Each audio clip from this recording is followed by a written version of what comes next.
សួស្តីអ្នកទាំងអស់គ្នាថ្ងៃនេះគ្រួសារយើងបាននាំកូនៗដើរលេងកម្សាន្តនៅវត្តភ្នំ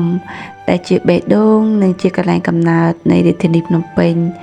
នៅទីនេះមិនត្រឹមតែជាកន្លែងកម្សាន្តទេជារមណីយដ្ឋានបែបប្រវត្តិសាស្ត្រនិងជាដើមចមដែលឲ្យមានឈ្មោះថាទីក្រុងភ្នំពេញផងដែរ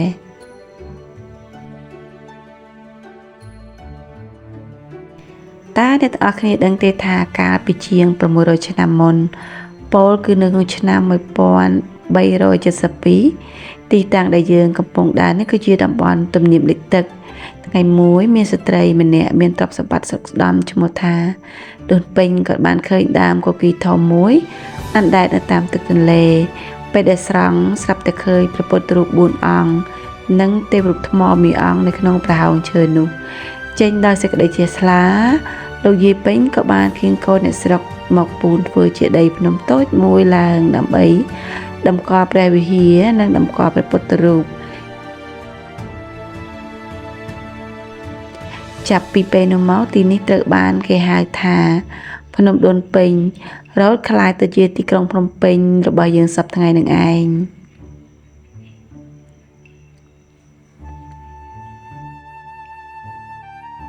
បច្ចុប្បន្ននេះវត្តភ្នំមិនត្រឹមតែជាវត្តអារាមសម្រាប់ធ្វើពិធីសាសនានោះទេប៉ុន្តែវាជារមណីយដ្ឋានវប្បធម៌បែបប្រវត្តិសាស្ត្រដ៏ទាក់ទាញបំផុតនៅកណ្ដាលរាជធានីភ្នំពេញសម្រាប់ភ្ញៀវទេសចរជាតិនិងអន្តរជាតិសួនបៃតងនៃទីក្រុងដោយសារមានដើមឈើធំធំជាជំរកសត្វស្វាសត្វប្រចៀវនិងសត្វបក្សីជាច្រើនទៀតកូនគាត់បានឃើញសត្វកេងកងគាត់រត់តាមមើលព្រោះគាត់អត់ដែលបានឃើញសត្វព្រៃប្រភេទនេះនៅទីនោះមានមជ្ឈមណ្ឌលនៃពិធីសាសនាប្រពៃណីជាដើមនៅក្នុងឱកាសចូលឆ្នាំថ្មីប្រពៃណីជាតិខ្មែរបុរាណប្រជុំបិណ្ឌគេតែងតែលេងល្បែងប្រជាប្រិយយ៉ាងអធិកអធមវត្តភ្នំគឺជានិមិត្តរូបនៃភាពរឹងមាំការតស៊ូរបស់ប្រជាជនខ្មែរដែលបានឆ្លងកាត់ដំណាក់កាលប្រវត្តិសាស្ត្រជាច្រើនសតវត្សនៅវត្តភ្នំគឺមានកន្លែងសក្ការៈបូជាសំខាន់ពិសេសនៅលើវត្តភ្នំតែម្ដងបច្ចុប្បន្នវត្តភ្នំនេះមានកម្ពស់27ម៉ែត្រព័ទ្ធជុំវិញទៅដោយដើមឈើធំទៅឈឹងទៅឆីនៅលើវត្តភ្នំមានចំណុចសំខាន់ដូចជាព្រះវិហារចេតិយព្រះបាទពោធិយាយាតអាស្រមលោកតាព្រះចៅអាស្រមលោកយាយពេញនិងនាឡិកាយក្សព្រះវិហារកសាងច្រើនដងឡើងវិញព្រះវិហារបច្ចុប្បន្នត្រូវបានកសាងឡើងវិញនៅក្នុងឆ្នាំ1926សម័យបារាំងដែលមានរចនាបថបែបបុរាណខាងក្នុងមានគំនូរជញ្ជាំងរៀបរាប់ពី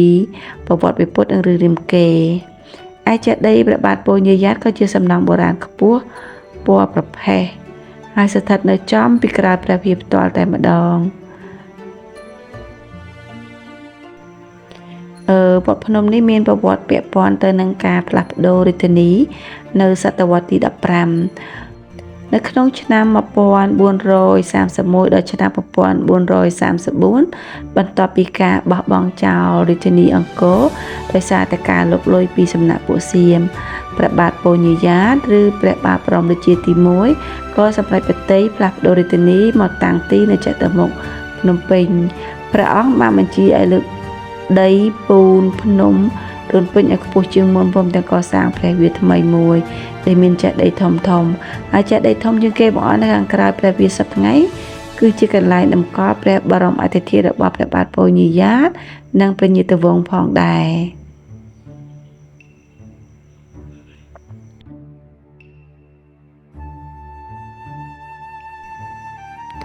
អរគុណទាំងអស់គ្នាសម្រាប់ការទស្សនាវីដេអូមួយនេះជួបគ្នានៅវីដេអូក្រោយជម្រាបលា